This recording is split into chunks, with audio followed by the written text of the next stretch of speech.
আসসালামু আলাইকুম। আমন্ত্রণ জানাচ্ছি জাগো ফুটবলে। আপনাদের সাথে আছি আমি মমতাজ শাহিন রুম্পা।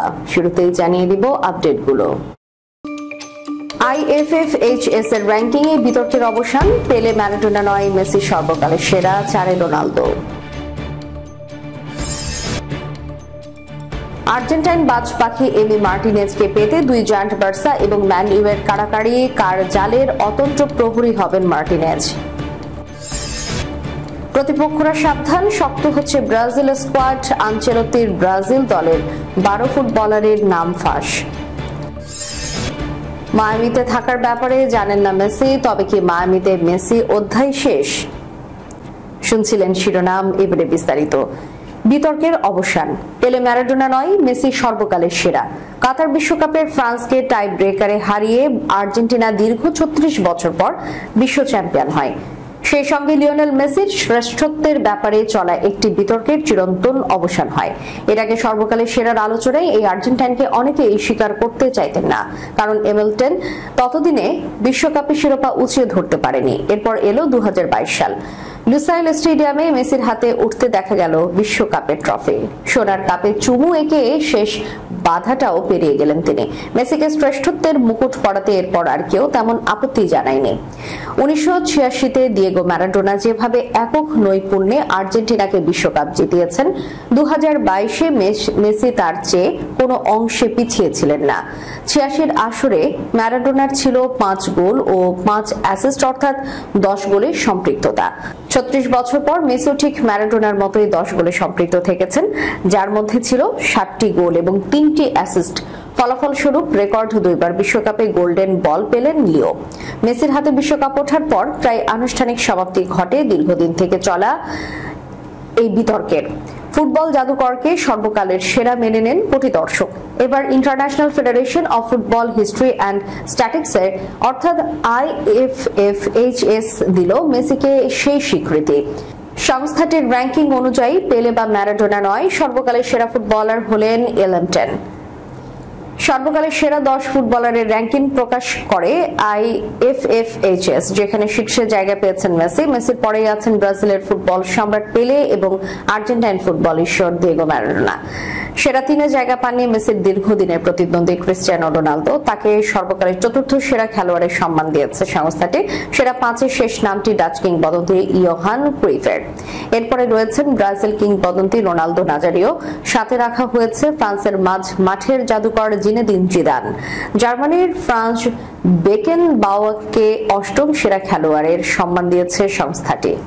স্পেন ও আর্জেন্টিনার কিংবদন্তি ফুটবলার আলফ্রেদো ডি স্তেফানোকে রাখা হয়েছে 9ম স্থানে, আর 10-এ রয়েছেন ব্রাজিলের রোনালদিনিও। আর্জেন্টাইন বাজ পাখি এমি মার্টিনেজকে পেতে দুই জায়ান্ট বার্সা এবং ম্যান ইউয়ের কাড়াকাড়ি। এবার কার জালের অতন্ত্র প্রহরী হবেন মার্টিনেজ। ভেজা চোখে অ্যাস্টন ভিলাকে ইতোমধ্যে বিদায় বলে দিয়েছেন আর্জেন্টিনার কাতার বিশ্বকাপ জয়ী ও কোপা আমেরিকা জয়ী গোলরক্ষক এমিলিয়ানো মার্টিনেজ। আগামী মৌসুমে নতুন কোনো ক্লাবে দেখা যাবে তাকে। ওই ক্লাব হতে পারে বার্সেলোনা কিংবা ম্যানচেস্টার ইউনাইটেড। আর্জেন্টাইন সংবাদ মাধ্যম মুন্ডো আলবিসেলেস্তে দাবি করেছে, বার্সা এবং ম্যান ইউয়ের পক্ষ থেকে প্রস্তাব পেয়েছেন এমি মার্টিনেজ।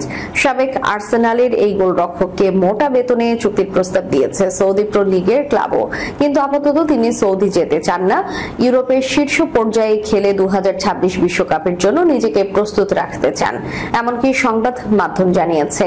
এমি মার্টিনেজ বলেছেন, চ্যাম্পিয়ন্স লিগ জয়ের জন্য লড়াই করবে এমন কোনো ক্লাবে যেতে চান তিনি। ওই হিসেবে বার্সার পক্ষ থেকে ঠিকঠাক প্রস্তাব পেলে কাতালান শিবিরে যেতে পারেন এই গোলবারের প্রহরী। বার্সায় গোলরক্ষক হিসেবে বর্তমানে ভয়েচেক সেজনি ও মার্ক টের স্টেগান আছেন। এর মধ্যে সেজনির সঙ্গে চলতি মৌসুমে চুক্তি শেষ বার্সার। তিনি গত মৌসুমে অবসর ভেঙে বার্সা ক্যাম্পে যোগ দিয়েছিলেন। আবার অবসরে ফিরে যাবেন নাকি বার্সার সঙ্গে আরো এক মৌসুমের চুক্তি নবায়ন করবেন তা নিশ্চিত নয়। ওদিকে মার্ক টের স্টেগান চলতি মৌসুমের অধিকাংশ সময় ইনজুরিতে কাটিয়েছেন, যে কারণে তার বিকল্প গোলরক্ষক খুঁজছে বার্সা। সেজনি চুক্তি নবায়নের সিদ্ধান্ত না দিলে এমি এমি মার্টিনেজ হতে পারেন তাদের পরবর্তী গোলরক্ষক। একইভাবে ম্যানিও তাদের গোলরক্ষক আন্দ্রে ওনানাই আস্থা হারিয়েছেন। নতুন গোলরক্ষক খুঁজছে তারাও। প্রিমিয়ার লিগের অভিজ্ঞতা থাকায় মার্টিনেজের বিষয়ে খোঁজ খবর রাখছে ক্লাবটি। সুযোগ বুঝে বার্সার রাডার থেকে আর্জেন্টাইন বাজ পাখিকে ছিনিয়ে আনতে পারে গার্দিওলার ক্লাব। প্রতিপক্ষরা সাবধান। অন্যান্য অনেক দেশের জাতীয় দলকে দুশ্চিন্তায় ফেলে ব্রাজিল জাতীয় দলের কোচ হচ্ছেন কার্লো আনচেলোতি। 26 মে তাকে ব্রাজিল ফুটবল কনফেডারেশনের আনুষ্ঠানিকভাবে পরিচয় করিয়ে দেবে। ওই দিনই বিশ্বকাপ বাছাই পর্বে ইকুয়েডর এবং প্যারাগুয়ের বিপক্ষে ম্যাচের 23 সদস্যের দল ঘোষণা করবেন ফুটবলের ডন কার্লো। ম্যাচ দুটি যথাক্রমে 6 ও 11 জুন মাঠে গড়াবে। আনুষ্ঠানিক দল ঘোষণার আগে সিবিএফ ফিফার কাছে 28 জনের প্রাথমিক দল জমা দিয়েছে। ব্রাজিলের সংবাদ মাধ্যম গ্লোবো জানিয়েছে, প্রাথমিক দল জমা দেওয়ার আগে অনলাইনে ব্রাজিলের নতুন কোচ আনচেলোতির সঙ্গে বৈঠক করেন সিবিএফ এর সমন্বয়ক রদ্রিগো কাইতানো। ওই বৈঠকে 50 জনের মতো ফুটবলারের একটি তালিকা পেশ করেন কাইতানো। এবারে দলে আছেন ব্রাজিলের হয়ে 2014 বিশ্বকাপ খেলা মিডফিল্ডার অস্কার, 2018 বিশ্বকাপে দারুণ ছন্দে থাকা ফিলিপে কুদিয়ানোর নাম, এছাড়া ফরওয়ার্ডে খেলা ব্রাজিলিয়ান ফরওয়ার্ড ইগোর পায়েসকো কারিয়ান্তে, খেলা 26 বছর বয়সী গোলরক্ষক হুগো সোজা, ফ্লামিঙ্গার ডিফেন্ডার দানিলো এবং আলেক্সান্দ্রো আছেন প্রাথমিক দলে। কার্লো আনচেলোতির কাছে পেশ করা দলের 10 থেকে 12 জন ফুটবলারের নাম ফাঁস করেছে ব্রাজিলের সংবাদ মাধ্যম। এর মধ্যে গ্লোবো নেইমার জুনিয়র, অস্কার ফারবিকো, ব্রুনো, হুগো সোজা এবং ফ্লামিঙ্গার 6 ফুটবলার দানিলো ওয়েগলি, লিও অর্টিজ, আলেক্সান্দ্রো জেরসন এবং পেদ্রোর নাম প্রকাশ করেছে। কার্লো আনচেলোতি নাকি আলাদা করে লিলিতে খেলা ব্রাজিলের দীর্ঘদেহী ডিফেন্ডার আলেখান্দ্রো রিবেইরোর বিষয়ে খোঁজ নিতে বলেছিলেন। এছাড়া ফাইনালে খেলা ও ডাচ লিগে সর্বাধিক 18 গোল করা ও 14 গোলে সহায়তা দেওয়া ফরওয়ার্ড ইগার পায়েস্কার কথাও বলেছিলেন ডন কার্লো। তাদের নাম 50 জনের প্রাথমিক দলের পাশাপাশি 28 জনের প্রাথমিক দলেও থাকতে পারে। এদিকে ইন্টার মায়ামির হয়ে লিওনেল মেসির সময়টা কি শেষের পথে? অরল্যান্ডো সিটির কাছে বিধ্বংসী 3-0 হারের পর যখন সাংবাদিকরা তার চুক্তি নবায়ন নিয়ে জানতে চাইলেন, মেসি দিলেন এক জটিল উত্তর, আমি কিছুই জানি না। এই এক বাক্যের জবাবে শুধু মায়ামি নয়, গোটা ফুটবল দুনিয়ায় ছড়িয়ে পড়েছে অনিশ্চয়তার সুর। 2023 সালের জুলাইয়ে ফ্রান্সের পিএসজি ছাড়ার পর যুক্তরাষ্ট্রে পা রাখেন আর্জেন্টিনার বিশ্বকাপ জয়ী অধিনায়ক। চুক্তি অনুযায়ী ইন্টার মায়ামির সঙ্গে তার বর্তমান মেয়াদ শেষ হবে 2025 সালের ডিসেম্বর। তবে চলতি মৌসুমে ক্লাবের ছন্দপতন আর সাম্প্রতিক ফর্মহীনতা নিয়ে অনিশ্চয়তা ঘনিয়েছে। ম্যাচ শেষে সাংবাদিক সম্মেলনে মায়ামি কোচ হ্যাভিয়ার মাসচেরানো বলেন, জর্ডি আলবার সঙ্গে নতুন চুক্তি করে আমরা স্থায়িত্বের বার্তা দিয়েছি। লিওর বিষয়েও আশা করছি কয়েক সপ্তাহের মধ্যে ভালো কিছু শুনবো, কারণ সে শুধু ক্লাবের নয়, MLS এরও গুরুত্বপূর্ণ সম্পদ। মাত্র 55 ম্যাচে ইন্টার মায়ামির সর্বোচ্চ গোলদাতা হয়ে উঠেছেন মেসি। তার নামের পাশে 40 গোল এবং 21 অ্যাসিস্ট। এর সঙ্গে যোগ হয়েছে 2023 সালের লিগস কাপ এবং 2024 সালের সাপোর্টার্স শিল্ড ক্লাবের ইতিহাসে প্রথম দুটি শিরোপা। চুক্তি নিয়ে প্রশ্নের পাশাপাশি রেফারির এক সিদ্ধান্ত নিয়েও তীব্র ক্ষোভ ঝেড়েছেন মেসি। ম্যাচে একটি বিতর্কিত ব্যাক পাস থেকে গোল হয় জানিয়ে তিনি বলেন, একটা অদ্ভুত ঘটনা ছিল। ওদের খেলোয়াড় ব্যাক পাস করলো, কিন্তু রেফারি বলল সেই নিয়ম জানে না, এভাবেই গোলটা হলো।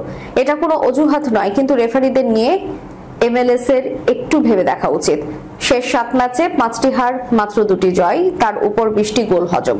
এমন ফর্মে দল যখন ধুঁকছে, তখন দলের সবচেয়ে বড় তারকার ভবিষ্যৎ নিয়ে এই ধোঁয়াশা নতুন করে চাপে ফেলবে ক্লাবকে। মেসি চুপ থাকলে যতই হোক না কেন, তার এক একটা শব্দ হয়ে ওঠে শিরোনাম। আমি কিছুই জানি না, এই 3 শব্দই এখন কোটি ভক্তের মনে হাজার প্রশ্ন জাগিয়ে দিয়েছে। ইন্টার মায়ামির অধ্যায় কি তাহলে এক মৌসুমে শেষ? জবাব হয়তো কিছুদিন পর মিলবে, কিন্তু আপাতত অপেক্ষাই একমাত্র পথ। শেষ করার পূর্বে সংবাদ শিরোনামগুলো জানিয়ে দিব আরো একবার। IFFHS এর র্যাঙ্কিং এ বিতর্কের অবসান, পেলে ম্যারাডোনা নয়, মেসি সর্বকালের সেরা, 4 রোনালদো।